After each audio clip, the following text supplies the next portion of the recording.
नमस्कार बहनों, मैं विजयलक्ष्मी गुप्ता आपका अपने चैनल पर स्वागत करती हूँ और इस उम्मीद के साथ कि सभी बहनें हमारी स्वस्थ होंगी, मस्त होंगी। बहनों, मैं महत्वपूर्ण चर्चा करना चाहती हूँ जो कि आपके मुख्य सेविका भर्ती परीक्षा से संबंधित बिल्कुल भी नहीं।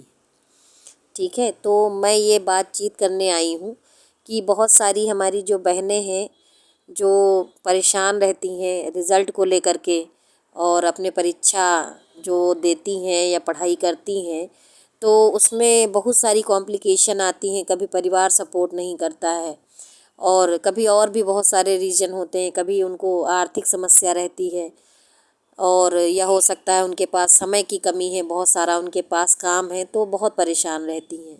ऐसी कई सारी बहनें हमारी हैं जो विभिन्न प्रकार की समस्याओं से जूझ करके अपने को सिद्ध करना चाहती हैं। मतलब ये है कि ऐसा नहीं है कि उनके घर में कोई कमी है पहनने ओढ़ने की या खाने की, या उनकी कोई देखभाल नहीं करता है, या उनको किसी चीज़ का अभाव है, लेकिन इतना पढ़ाई लिखाई करके वो अगर खुद को साबित नहीं कर पाती हैं।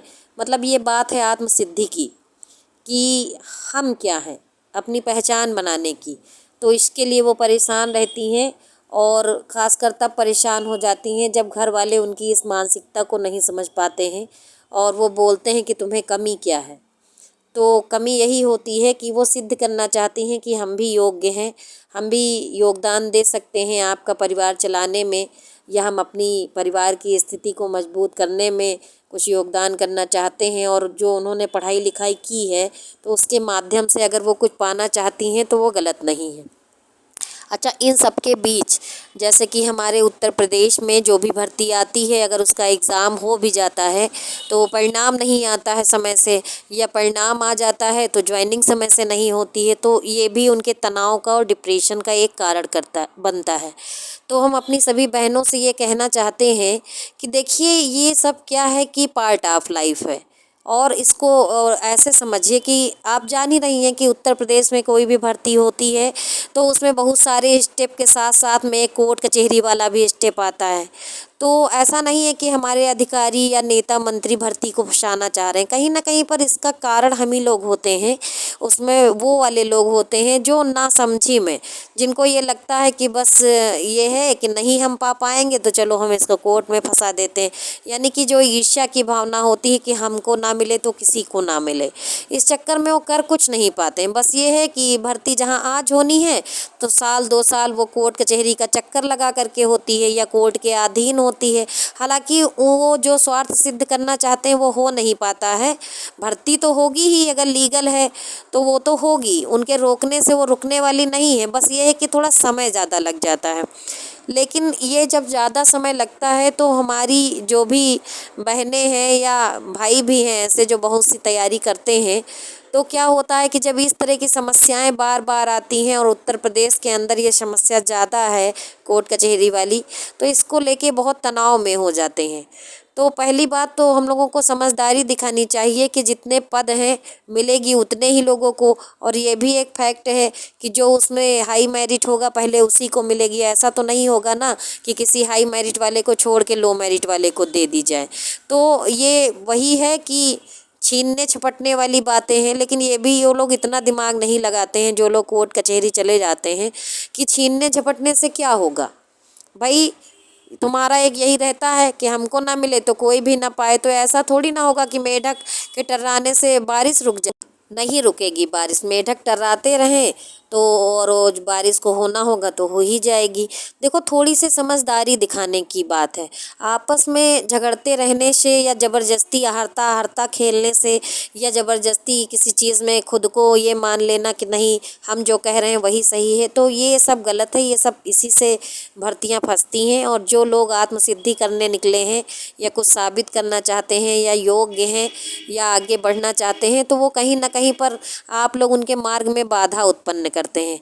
जबकि मेरा मानना ये है कि किसी के मार्ग में रोड़े बिछाने से अच्छा है आप अपने आप को मजबूत करिए, स्वयं परिश्रम करिए और उसके बराबर में पहुंचने की कोशिश करिए।